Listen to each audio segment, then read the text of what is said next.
If you enjoy playing Stardew Valley and Pokemon, then you should definitely check this game out. I'm Myrabels, and in this video, I played the first month of Ova Magica to give you a good overview of what you can do and expect from this game. This game just released into early access on Steam and is also planned to release on the Switch, PlayStation, and Xbox once the game releases its 1.0 version. Before anything else, the game did allow me to have a less saturated color palette, which I really like, since I do like the game's colors, but my eyes prefer a more muted tone. There is also an option to disable flashing lights if you are sensitive to that, but I kept mine on. We can also speed up cutscenes and animations by pressing shift. Now let's go to my first day. While on the train, I got an email from mom who is happy that I inherited the family farm but was not too happy about the price of my train ticket. For character creation, more hairstyles and options are available compared to what I can remember from the demo, and I settled with this character with deep red hair and amber eyes. If you find it a bit unsettling that your character does not have a nose and a mouth, you have the option to put on a mask. Once I arrived in town, I got greeted by the mayor, who is an old friend of my mother, and I got introduced to the twins Jade and Ruby. They told me that every resident in Clovertown needs a blob companion, and I'll get mine soon enough. Ruby took me on a tour around town, and we went to the Blob League where there was a flock of people waiting for the newly crowned champion Lapis, who is, quite frankly, a jerk who just pushed me out of his way. So I've made it my mission to beat him and become the next Blob League champion. I have the same idea as Ruby, apparently. We went inside the arena and met Pearl, the Blob League president, and Flint, the Blob breeder. These two gave me my very first blob courtesy of the mayor and my mother. I had to choose between 3 eggs. First one has a warmth that ignites the fire deep in my heart. Next one is calm and soothing like leaves blowing on the breeze.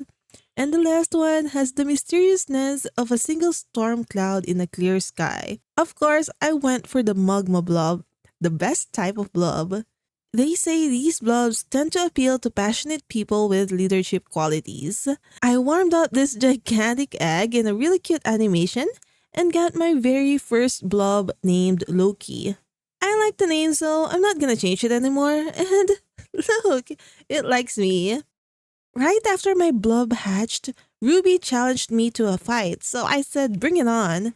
Surely my baby blob knows how to fight off the bat. The battle tempo is set by this action bar over here, which shows the blobs in battle.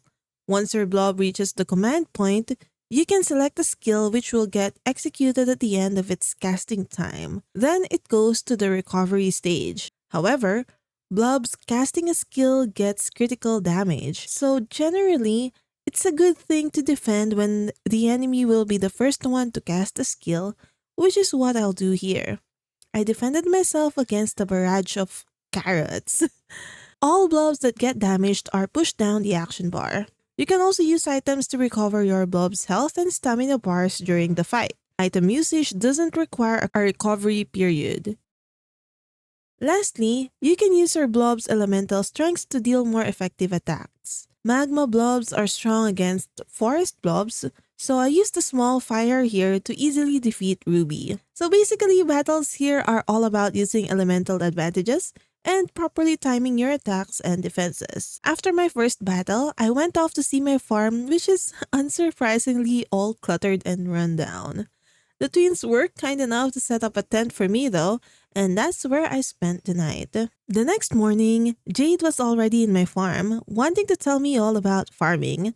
I decided to skip the tutorial here and got a bunch of seeds, pies, and blueprints. As a side note, in this game, you can go to your tent or bed to save at any point in time. It also automatically saves every time you go to sleep.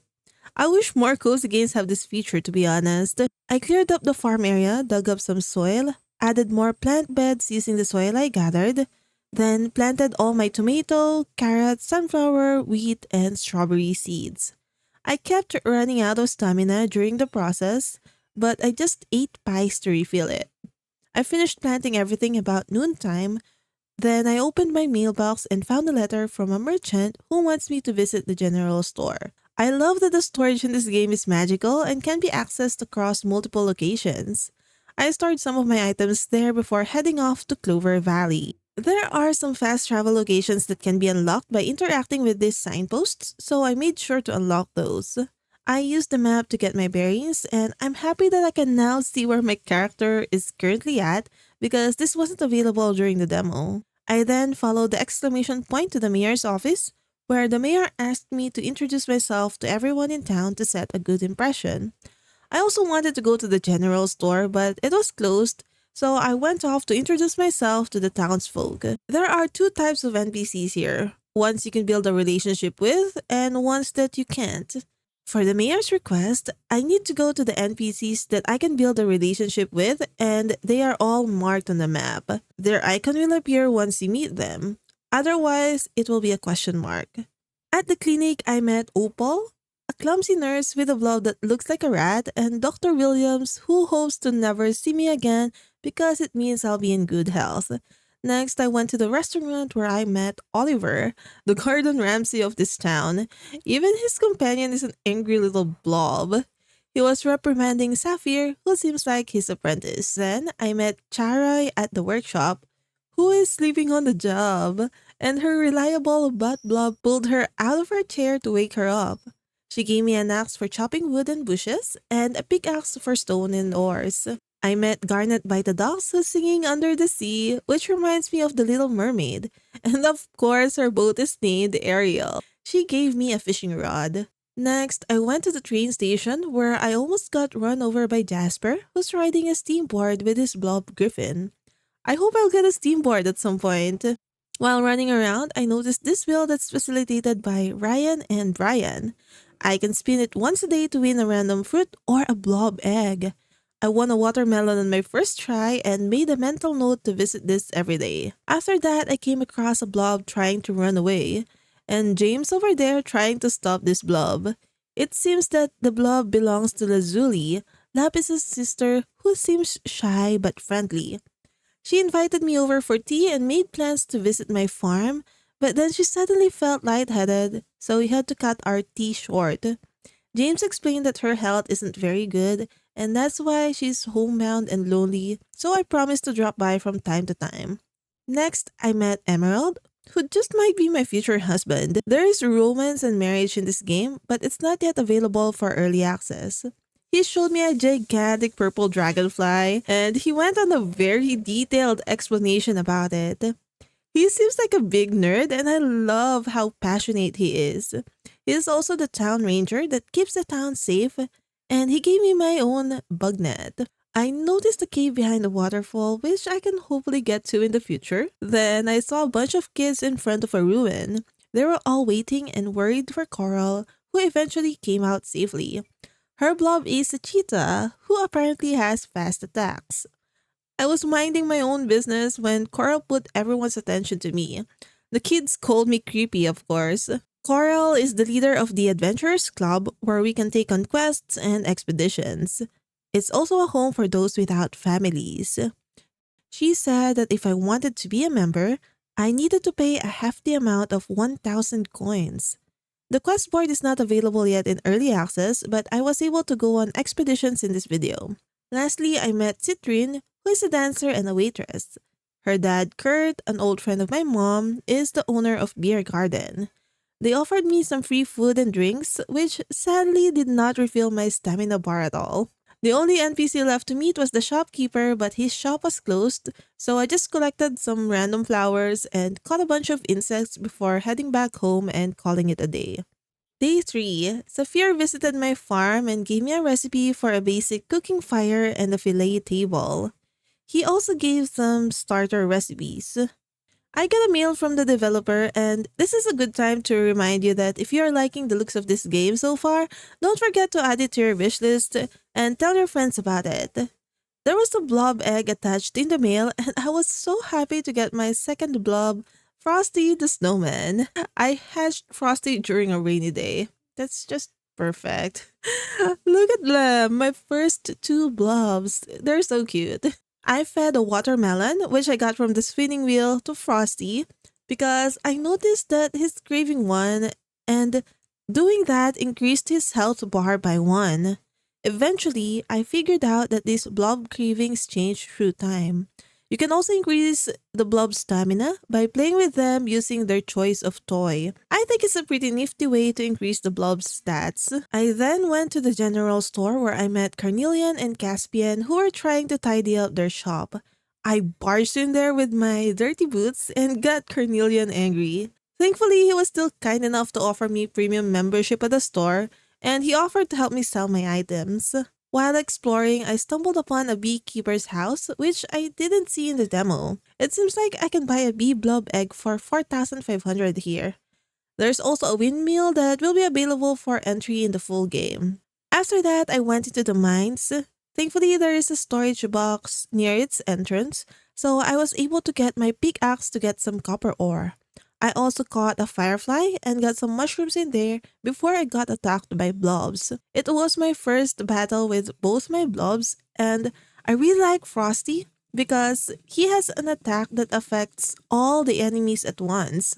The enemies were quite strong compared to my team, but thankfully, one of them was weak against storm attacks, so I was able to defeat them and got a worm and some stones as a reward. I still saw some ores further down the mines, but there's also more enemies, so I decided to leave it for when my blobs are stronger. Instead, I tried my hand at fishing.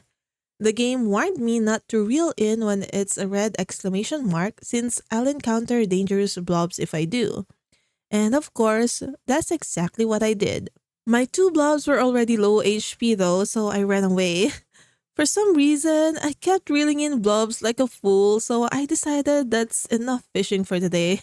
I went to Flint, who is also kinda cute and very unassuming, so he might be another candidate for marriage next to Emerald. I saw that I can buy some blob eggs from him and a heart fruit for blob mating. I collected some wild raspberries, fed it to my blobs, and started battling some people to be stronger. I defeated Jade and Citrine easily and saw that their blobs also leveled up after I defeated them. Then I got into an interesting fight with Kurt. His blob offered my blob food to get distracted. Frosty did get distracted, but he also got his health refilled. That's a funny skill to have. I got some items or coins from winning battles. After a lot of battles, I went home and gathered the materials for a campfire and a fillet table, which I placed right behind my tent. I did not have any ingredients to cook anything though. I continued clearing up my farm till I ran out of energy and headed to bed. Day 4, Carnelian came to my farm very early, complaining about having to wait for me to wake up. He did give me a shipping bin for my products though, so all hail King Carnelian? I think the compliment was enough to make him forget about all his complaints. A good thing about the shipping bin is that I can switch between my magical storage or a bag, so I can directly sell items from my storage without having to take it out first. Look at that. I love this quality of life. You can also see on the top portion if you are going to be using this item for something else, so it might be a good idea to keep some extra for the ones that may be useful in the future. I did, however, wanted money fast, so I just sold almost all of my stuff and just kept some for food. I got a letter from the mayor asking me to participate in the Painted Eggs Festival around 12 p.m. that day. I made sure to water my crops before heading to the valley to see it all decorated with colorful eggs. I couldn't go to town yet since they're still prepping for the festival, so I just battled some NPCs, gathered more materials, and did some fishing. Then it was time for the festival. I made sure to talk to everyone to increase my relationship with them. I like how everyone was talking about the festival even before it started. The mayor gave a speech about the history of the festival and the annual egg hunt begun. I got 43 eggs, and I wonder how many you can actually get in this minigame. Let me know how many you got in your playthrough. There are no winners for this event, but there are some booths where I can exchange my painted eggs. The first one I got was, of course, the bunny blob egg. It costs 15 painted eggs, and I hatched it immediately and met my new friend Osagi, a Gen 1 bunny-based blob. It is a forest blob, so I now have each of every type, which is great. I still had 29 eggs left and I really wanted this head accessory, so I got it and completely forgot about its existence.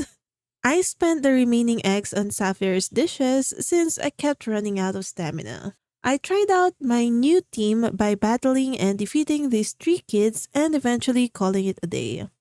Day 5.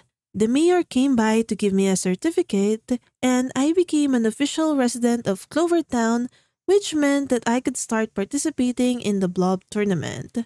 I got a letter from the journalist for the Clover Courier who wanted to interview me and a reminder that there was a shooting star event happening that night. This is when I realized that 1 month in the game is only composed of 12 days, and on every fourth day there is a festival. I also found out that you can pet your blobs. I don't know if it increases your relationship or something, but I like petting them. I then went to the Blob League to enter the tournament. The receptionist told me all about the different rankings and that I start from the Rookie League. There is a note here that this cannot be completed in early access yet, so keep that in mind. In order to participate in the tournament, I need 5 league qualifying points first, which I can get by battling other trainers on the second floor. I immediately tested out my Blob's strength by participating in a battle. I used Loki, who is strong against forest types, and won the first battle very easily. Unfortunately, I can only compete in a qualifying battle once per day. I found a training course and took one about blob abilities. I learned that I can use blobs to gather soil, till soil, and water my crops. Blobs can also have other abilities that I've yet to discover. There was also a course for the blob cravings, which I already discovered on my own. After that, I met Jet, who was questioning his career decisions, and we had a little interview where I accidentally started a public rivalry with Lapis. The mayor suddenly came in asking for help for a census, and of course, Jet passes this responsibility on to me. He gave me a camera to catalog everyone and told me to go to him if I wanted to raise friendship with anyone. One heart level with an NPC costs 750 gold. I think this is a good option for those who don't care much about socializing in games like this. I started taking photos of everyone, starting with my favorite grumpy chef, Oliver. I did this for a while, but then I saw that this cannot be completed in early access yet, so I quickly abandoned the task and went back home to try my hand at cooking. I couldn't really cook anything though, so I just ended up with a fillet, which I gave to Loki who was craving some. I then went to Charoy since I finally had enough money and materials for a house, and I found her sleeping on her bed. I needed a house, so I decided to still interact with her. I felt bad, but thankfully she was up to the task. At 9 p.m., shooting stars started falling out from the sky and some dropped copper ores. I went around to gather as much as I could, and I ended up passing out at midnight. Day 6, all my actions this day consumed twice the amount of energy. This penalty for passing out is tough. Apparently, I sleep so deeply that Charoy was able to build a house around me while I slept. She also gave me some blueprints for furnitures and a furnace. Flint was also waiting for me outside to give me a blueprint for a blob barn and a feeder. I moved my fillet table inside the house, then harvested some of my crops, which sells for quite a bit. Then I went to the Blob League for my next qualifying match. This time I went against a magma blob, so I used Frosty, my storm blob. Sadly, we lost, so I went around battling NPCs to make my blob stronger. I went inside the blob breedery for the first time and met Flint's parents.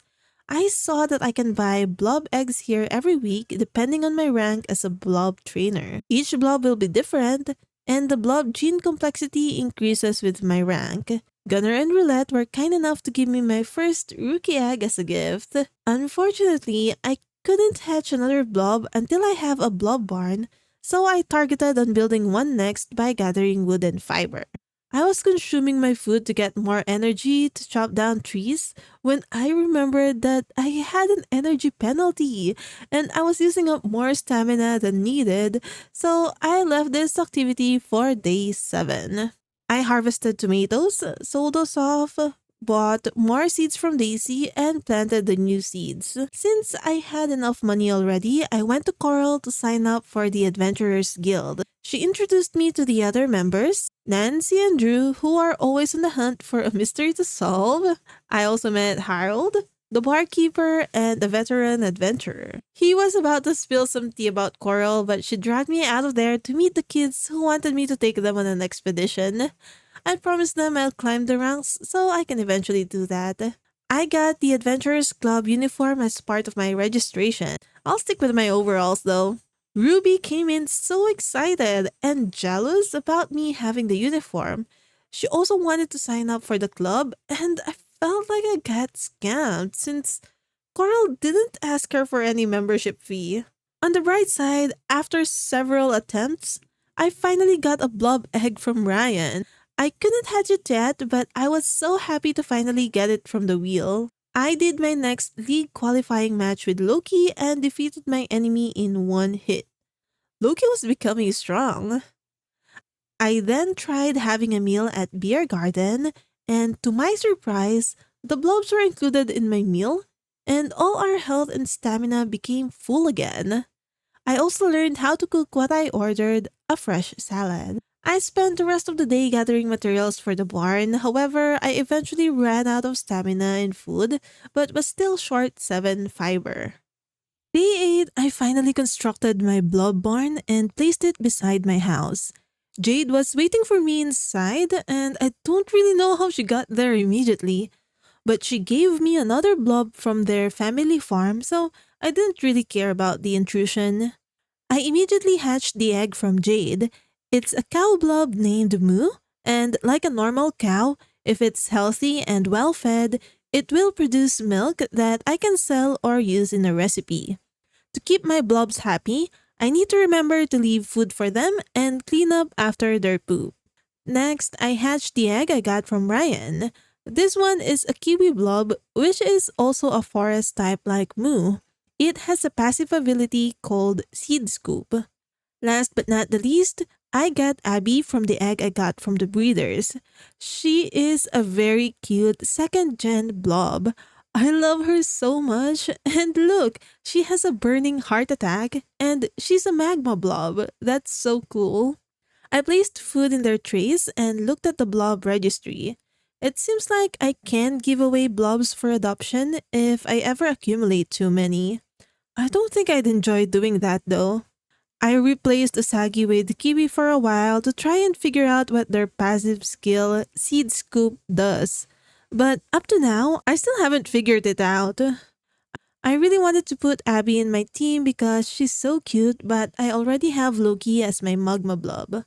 The next thing that I wanted to build was a fence, so I started spending my extra stamina on gathering stones and coal. For this week, we celebrated the Night of Roses festival, so everything was decorated with roses. Everyone eagerly anticipated the performance of world-class guests, while I went around urging them to have a battle with me while we wait.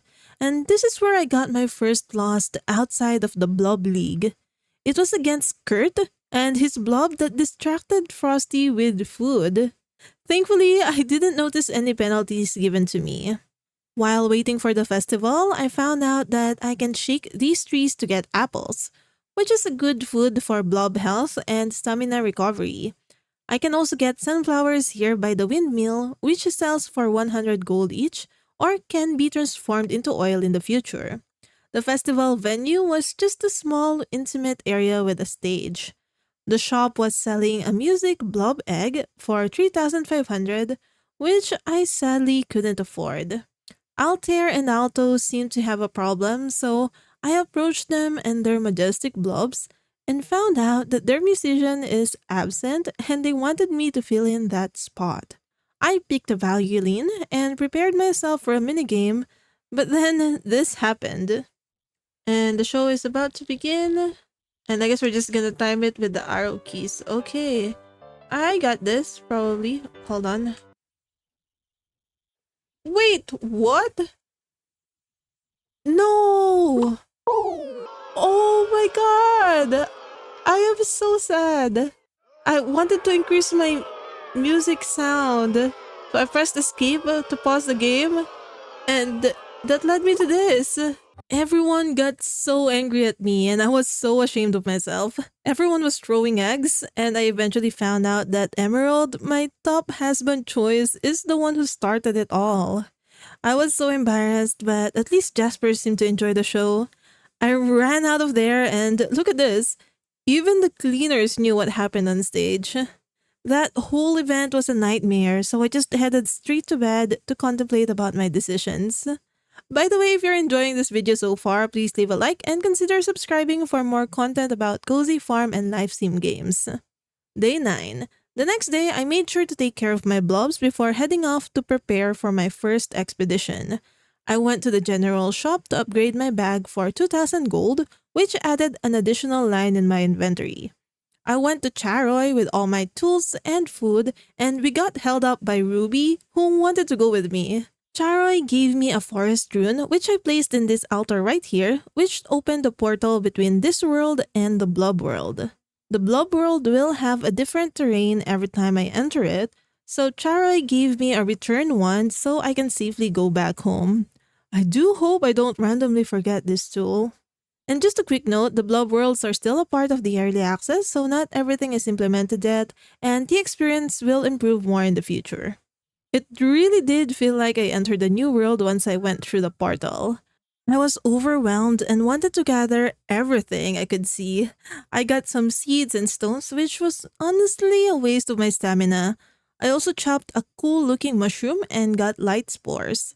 While exploring, I encountered wild blobs that I needed to fight. Most of them are forest type blobs, so I was able to easily fight them using Loki. This world has a minimap, and it shows what I can do in each area. For example, in this square, I could gather some ores, and the next one was a puzzle piece, which only took me 84 years to complete. I felt like Ruby was mocking me when she said I sold it rather quickly. There was also a fishing spot, but I didn't bring my rod with me. Then there are areas where I had to defeat all of the blobs to get to a treasure chest, which contains money or items like medicine. I pushed it a little too close to bedtime, but I wanted to see how I was gonna get to the next level. After exploring for a bit, I reached a portal which led me to stage 2. After that, I hurried home using my return wand and saw a mail from Harold with a free forest rune telling me about new stocks in his shop. Day 10. I planted the seeds I got from the expedition, but I don't think it's worth it to get the seeds there because I can always just buy them from Daisy. I wanted to go on another expedition in the forest, and this time I brought Abby, another magma blob, and left Kiwi. I forgot about the Blob League the day before, so I quickly defeated the next trainer using Loki before heading to the ruins. I asked Ruby to accompany me, and I think eventually I can ask other people to join me as well. My goal was to reach stage 2, so I basically ignored most items and focused on finding the portal. I got distracted with fishing for a bit, but I kept getting wild blobs, so I just continued my journey. I also had a quick stop at a camp stove and made myself some porridge. After a while, I reached stage 2 and immediately regretted this decision. My whole team passed out on our second battle there, and it just immediately ended the day. Day 11, I woke up with an energy penalty similar to what I get from not getting to bed on time. To make things worse, some of my crops wilted because I've been forgetting to water them. There was just too many other exciting stuff that got my attention, and I forgot all about it. I still continued watering it though. Maybe it will be healthy again at some point. I was so close to getting enough ingredients for a furnace, but I am short one piece of coal. I had the stamina penalty, so I decided to do my other tasks first, like cleaning up after my blobs. I went to Blob League for my qualifying match, but my forest blob was a bit underleveled, so I went off to train at first. I was right about my blobs being weak though, since I lost a battle against these 3 girls. Eventually, I tried out the next Blob League qualifying round. It was a close fight between Usagi and a level 21 opponent, but we eventually lost. Since I had a meal, my stamina was refilled and I was able to gather enough coal for a furnace and started smelting my copper ores. I tried to find some storm blobs to fight to level up Usagi, so I went to the beach where I was indeed able to battle against some storm blobs. I also discovered that I can gather oysters here. Then another shooting star event took place, and I gathered copper ores and some flowers. I learned my lesson from the last event though, so I went to bed before midnight. Day 12, we celebrated Founders Day. Everything was decorated green and white with a bunch of lucky clovers around. While waiting for the festival, I learned another battle lesson. Even if you make all enemies pass out, if all your blobs pass out as well, then it will result in a defeat, just like what happened here with me. I hit the enemy with my attack and it passed out, but since it had a spike shield, attacking them also hurt my blob, which caused it to pass out too, resulting in a defeat. This festival was a fun one since there were a couple of minigames that I could do to gather lucky tickets. There was a strength test where I needed to hit the button when the bar is at the top. Saphir hosted an eating contest where I had to follow the pattern of the arrow keys to eat more pudding. Then I went to Emerald, who has a Wheel of Fortune, which I think is just based on RNG. The next game is hosted by Citrine, where I needed to shoot basketballs using correct timing. Lastly, I did a fishing game where I had to cast my rod just in the middle of the pool and avoid the red exclamation points. We all know by now that I suck at that, and I kept reeling those in, which resulted in some negative points. I did end up with 10 catches in the end though. By the end of it all, I wanted to exchange my tickets for a toy and a clover blob egg, but I couldn't afford to get both. I figured that a clover blob will be another forest blob, so I just got a toy hammer so I could start playing with my blobs. Luckily, two of them wanted to play with the toy hammer. There was a minigame where I had to stop the bar at its highest point, and I had 3 attempts per playtime. Luckily, the blob allows me to play with them again even if I wasn't successful on the first playtime. Once you are successful in the minigame, the blob will have increased stamina points, and you'd have to wait until the blob wants to play with a new toy again. I kept the rest of my lucky tickets to get the clover blob next time and headed home. I finally got a copper ingot so I can upgrade one of my tools by the next in-game month because this is the end for the first season. This is a preview for what the farm and town looks like during the second season. It looks like there are new insects, flowers, and probably fish during this season, and I can't wait to explore it. There's just so many fun activities to do in the game and I'm loving it so far. I'm looking forward to blob breeding, participating in the league, and going on more expeditions. Let me know what you think of this game so far in the comment section. If you are a fan of similar games, then check out this next video about more farming and life simulation games that released or will release in 2024.